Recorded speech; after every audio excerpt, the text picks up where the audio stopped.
This conference will now be recorded. Well, good morning, brethren and sisters. It's a pleasure to be here. I bring you greetings and love from the brethren and sisters who meet in Ringwood in Melbourne, Australia, where I usually am on Sunday mornings. And hopefully this will be a useful time for us. So when I was thinking about what I wanted to talk about this morning, I pulled out an exhortation that I gave before because I think that it's on a theme, a subject that we probably don't think about enough. It's not like we don't know about it, but I think it's good to be reminded about it. And then I was sitting in the plane on the way over, reading it and thinking, this exhort is really COVID dominated as a context. So cast your mind back to those wonderful days 2 and a bit years ago when we're in lockdown, we're trying to contain, based on public health advice, this really, really infectious virus, and we're practicing social distancing, because didn't we all love social distancing? Okay, so think about that as the context, and a little bit more context. We had escaped from Melbourne early in winter in 2021, and I had driven north all the way up to North Queensland, and Kath had joined me up there. And then a few days after Kath joined me up there, what do you know? Melbourne is back in lockdown, and the states, this is something we had, you had that here too, the states closed to Victoria. And so we were escaped up in North Australia where there was no COVID, officially at least, and swanning around on holiday while our 2 daughters we left behind in Melbourne were enduring lockdown. And then suddenly it all fixed up and they opened up the states and the girls joined us for a week and a half in Darwin. And I will come back to that and what happened there. But COVID, wasn't it lovely? And this exhortation was given just after we got back from Northern Australia, where parts of Australia were in lockdown. And so that's the context. But, well, that's our personal context. The scriptural context I took from Matthew chapter 9. So we'll start in Matthew chapter 9. Jesus sees a man called Matthew sitting at a tax booth. He says to Matthew, well, follow me. How many of you have watched The Chosen? Yeah, so it should be more. As an avid watcher of The Chosen, which is a drama of Jesus' life, I can tell you I disagree with lots of things in there, but it's still really, really interesting and really worth watching as a dramatization of the life around Jesus. And in particular, Matthew is a fascinating portrait of a person and totally worth watching just to see what they make of Matthew. But Matthew, the tax collector, he's ready to up and leave everything and follow Jesus. And then Jesus went to a party at Matthew's house for Matthew's friends. And the Pharisees were like, what is he? He's eating with tax collectors and sinners. Like, what is he doing? What was Jesus doing? Because that's the theme of my exhortation today. What was Jesus doing? And Jesus turns to them, he says, those who are well have no need of a physician, but those who are sick. Go and learn what this means. I desire mercy and not sacrifice.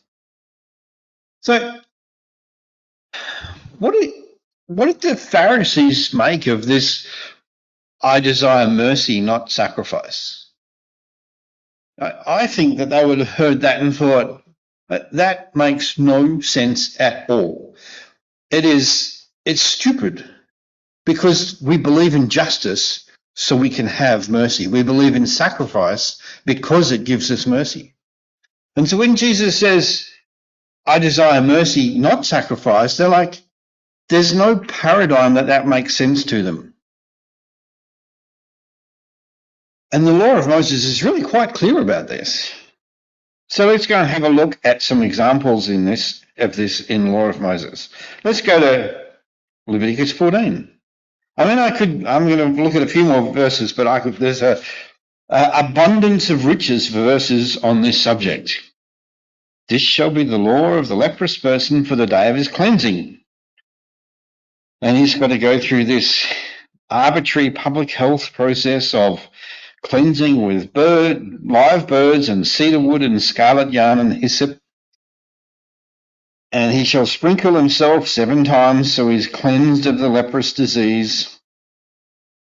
This reads like a public health manual, but of course it's not actually a public health manual. None of the things here addressed the actual biological reality of leprosy, whatever it was that they were calling leprosy back then. It's this arbitrary cleansing process in order to achieve public health. And what it's teaching, which is very much the view of the Old Testament, is that the God created humans good and they fell, and anything will contaminate them and draw them further away from God. And so a human's job in the Old Testament is to not get contaminated. And so that's a real COVID thing, right? You keep away, you don't want to get contaminated with COVID. And that's their job in the Old Testament, is pull back from contamination. We could go to Numbers chapter 8. So I'll do that at least. Numbers chapter 8, where the Lord says to Moses, verse 6, take the Levites and cleanse them. You shall cleanse them by sprinkling the water of purification and letting them go with a razor all over their body and wash their clothes and cleanse themselves. And then you take a bull, and there's a whole process. And they shall be separate, and there's a whole bunch of rules about how they are extra close to God, so they're extra far away from contamination. And those are picked up in Numbers, back in Numbers 19, or further on in Numbers 19, God comes back to this and says that they can't, as priests and Levites, they can't touch dead bodies, even their own family. They can't, and if they do, they have to cleanse themselves of 7 days. And if they don't, then they get cut off from the tabernacle and from Israel, because it'll contaminate Israel. And it's this whole idea of contamination by contact.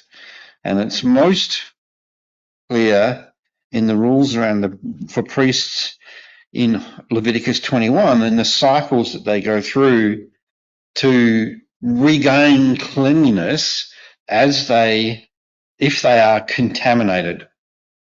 And then there's the whole thing around Achan, who stole things that he shouldn't have stolen from the people they were invading, contaminated Israel, had to be cleaned. The lesson of the whole Old Testament is very constant, that contamination makes you unholy, and so you need to wash and to go through various let's call them public holiness processes to become clean again. And they somewhat overlapped a little bit with health policies, and there are books about how this was really about public health, but lots and lots of the things they had to do had nothing to do with health and were fundamentally unhealthy. Wouldn't be in public health advice. And so it's clear that it's not really about health, it's about holiness, public holiness. And then the Jews, the Hebrews, Israelites, whatever we want to call them, they weren't very good at this. Who would be good at this? But they weren't very good at obeying God. Well, which population would be? But anyway, God sent them off to captivity in Babylon.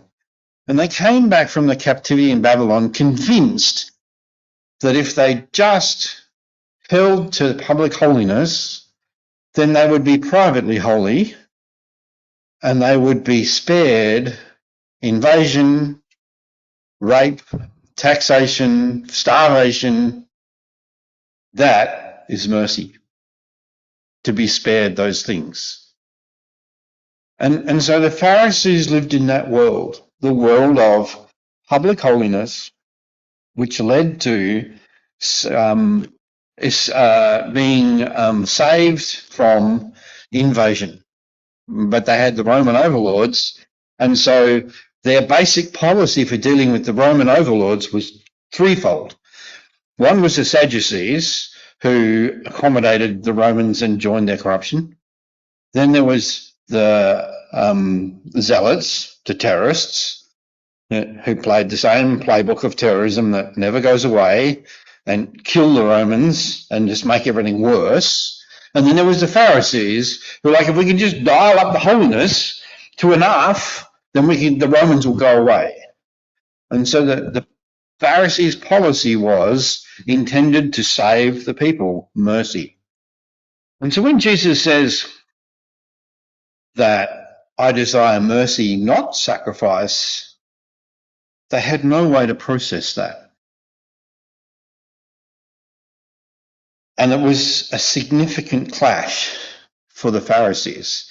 And so when the Pharisees say that we should kill Jesus for the sake of the nation, I mean, when I was a kid, I'm going to pick on Mum here, Mum said to me, oh, that's because, they valued their own place. And I'm sure that was part of it, because it always is. But no, they were genuinely afraid of Jesus because they had their plan of how to save the nation. And Jesus came along and said, it doesn't matter. And they were genuinely afraid that that would be bad for their nation, because they were afraid of the erosion of public holiness. Then Jesus came, and Jesus said, that is it's not the right way to think about life, and it's changing. So actually it was the right way in the Old Testament. And so I think of this as a flow. In the Old Testament, contamination flowed towards God. If you were between God and contamination and you were touched by contamination, you were contaminated and moved away from God, and you had to try and get back to God. It was kind of like a operating theatre model, where if it gets contaminated, it's cleaned out, it's decontaminated, and then you can introduce specially washed people into it, and it's not contaminated. And that was the Old Testament model, and it was a losing model. You could never become holy without slipping away again. And when Jesus arrived, the flow reversed. And that's my theme today, is that under Jesus, holiness went the other way. When Jesus touched the world became holy instead of Jesus becoming unholy. And that was a total change in paradigm. It actually clicks in Matthew chapter 3 and 4. In Matthew chapter 3, John is preaching, and then he introduces Jesus, and it says about Jesus that the people dwelling in darkness have seen a great light. And it's kind of Matthew's theme, is that Jesus came and changed the game. And this, the most significant way that Jesus changed the game was to change the direction of touch. When Jesus touches the world becomes holier. It doesn't become holy, and I'll come back to that, but it's not Jesus who loses his holiness. So let's start in Matthew chapter 8. Jesus came down from the mountain, and great crowds followed him. And behold, a leper came to him and knelt before him, saying, Lord, if you will, you can make me clean. And Jesus stretched out his hand and touched him, saying, I will be clean. Now, to really understand the impact of this, the day I gave this exhortation, we were in lockdown, meeting was over Zoom. I was in my office delivering over Zoom, but the night before, we'd had a massive football match in Australia, in Perth, where they didn't have COVID, and it was like 50,000 people in the stadium. So impossible to imagine for someone living in lockdown in Melbourne that you would have a crowd of 50,000 people. But imagine that then that crowd came out of the stadium, 50,000 people, and there was a person standing there with a sign saying, I've got COVID. Everyone just completely freaked out. And then Jesus saw that person with leprosy and said, I'm going to go and touch them. It's a totally impossible thing for Jesus to do. And yet he did it. And then he said to the leprous person, you're the clean one. It's totally outside the paradigm that the people lived in then. Jesus is giving them and us a message, which is that when I touch you, you become holy.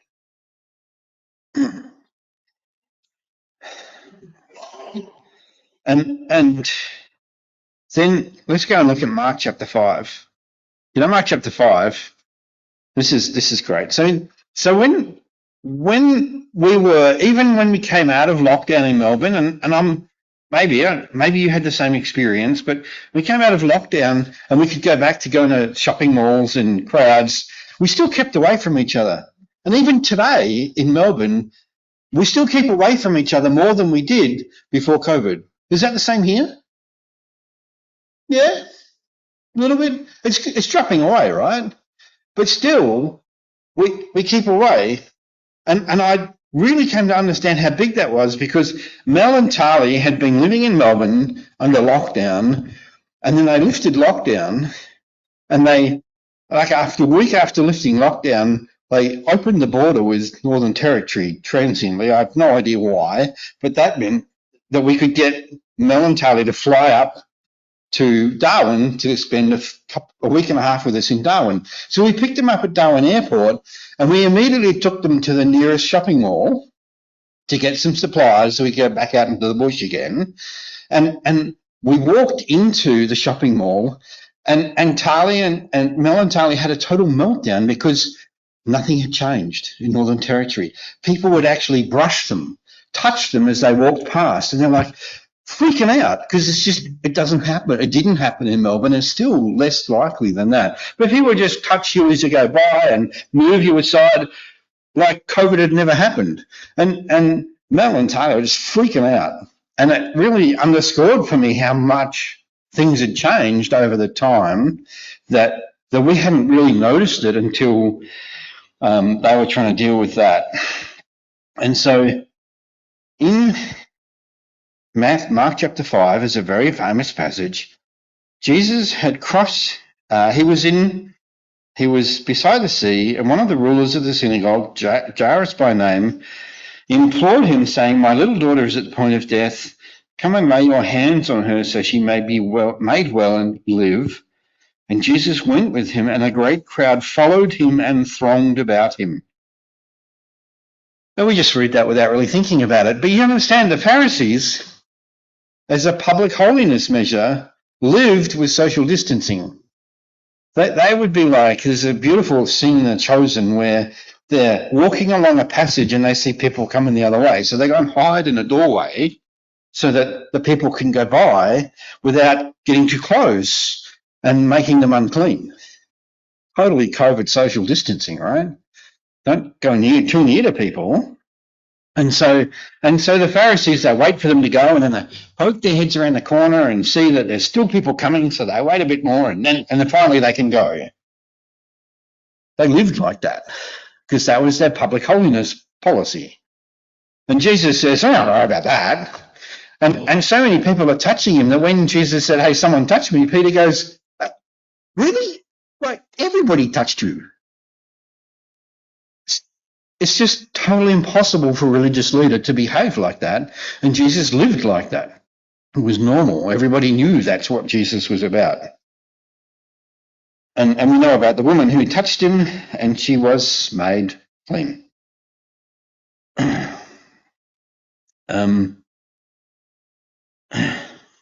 Because the Pharisees didn't take this lying down. This was a fundamental point of disagreement.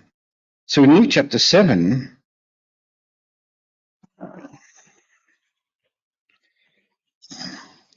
Jesus is invited to a Pharisee's house.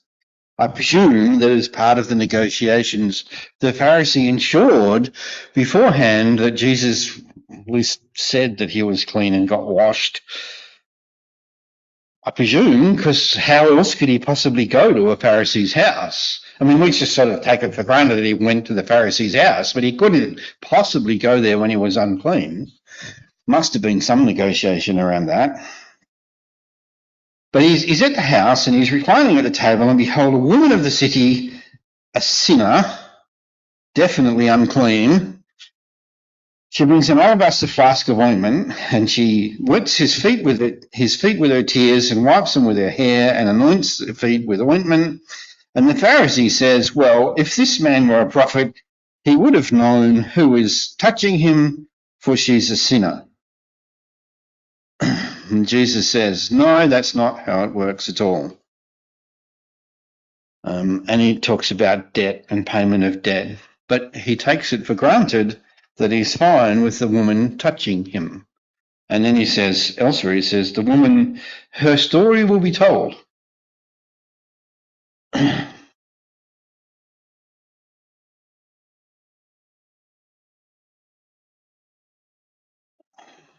So Jesus came and reversed the flow, said, when I touch you, you become holy. And then he turns to his disciples and sends them out under the same rules. And I believe that we're still under the same rules. When we engage with the world, we are not made unholy by the world. In fact, the point of our engagement with the world is to make the world holy. We don't need to be afraid that we'll be contaminated somehow by the world. And yet that comes too easily to the religious mind, the idea that we should be afraid of the sin in the world. All the things that Paul iterated in the reading we did before that are everywhere. It's the way the world works. And somehow we should keep apart from that. And that it's not something we can do anything about. But Jesus is clear. Holiness flows from Jesus to us and from us to other people. Now, it's not like some magic process where as soon as we touch them, they become holy. Of course, it doesn't work like that. As soon as they have to be willing to be made holy, they have to be willing to change their behavior. And of course, most people are not. But we are not contaminated by touching them. We can reach out and touch them. And this is something that some Christians really don't quite get. And let's look at James chapter 1, because it's a very apposite verse in James chapter 1, a pretty well-known verse at the end of James chapter 1. If anyone thinks he is religious and does not bridle his tongue but deceives his heart, this person's religion is worthless. Religion that is pure and undefiled before God the Father is this: to visit orphans and widows in their affliction, and to keep oneself unstained from the world. So what does James mean by keeping oneself unstained from the world? And I'm sure some of his readers went, aha, the whole public holiness deal. We can't touch the world. But I don't think that's actually what James meant, because James immediately goes on and says, my brothers, show no partiality as you hold the faith in our Lord Jesus Christ. If a man wearing a gold ring and fine clothes, we know this passage. If a rich person comes in, you don't give them any more respect than anybody else. It's a totally human thing to do. James' argument here is that I believe, from the context, both of what Jesus did and said and what James says here, is that keeping yourself unstained from the world is to not behave like the world behaves. And that is the way that you can be contaminated, not by touching the world, but by living like you're in the world. And so that's the call from Jesus and the disciples to us. You are touched by Jesus. You are now my disciple. You are my message to the world. I want you to go and touch the world and do what you can to make it holy. Merely touching the world does not make you unholy, but you have to remember to do what I said. And so that's the call to us, to be touched by Jesus. Now I'm going to finish in Mark chapter 8.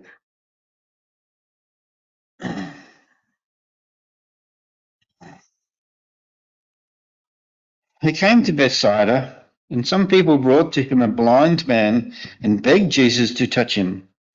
He took the blind man by the hand and led him out of the village, spit on his eyes and laid hands on him and said, "Do you see anything?" Had somewhat. Jesus was definitely a comedian, and we had a little deviation into funniness around people seeing trees and walking. But then after that, we get Peter's confession, which is, "You are Christ." So when we leave today from here and go out into the world,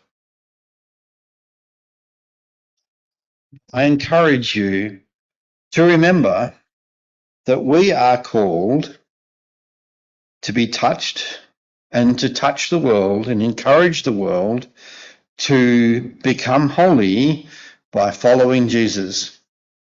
It only works if people want it to work. There's no magic, but there's no fear that we have of anything other than being distracted from following Jesus. And we're about to take the bread and the wine and remind ourselves that that is our life, to be touched by Jesus.